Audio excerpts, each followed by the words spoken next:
AC, কিন্তু আর বেশি দিন মনে হয় আসতে পারবো না।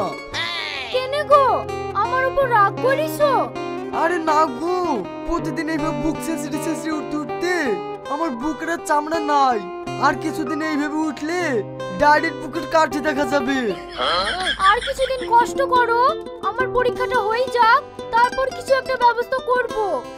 ওসব পরীক্ষা টরীক্ষা দিতে হবে না, চলো কালকে আমরা পালিয়ে যাই। কালকের কথা বাদ দে, আজকে কি করে পালাবি তাই দেখ।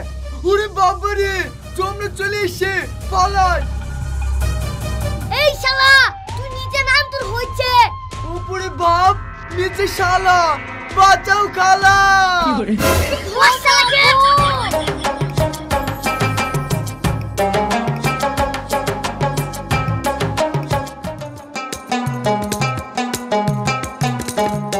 ওর এত বড় সাহস, আমার মেয়েকে প্রেম করতে এসে আমার বউয়ের গায়ের উপর লাফ মারা। ওই ছেলের সাথে আমার মেয়ের বি জীবনেও যাবো না।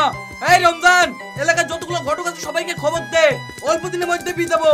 ঠিক আছে আব্বা, আমি দেখছি।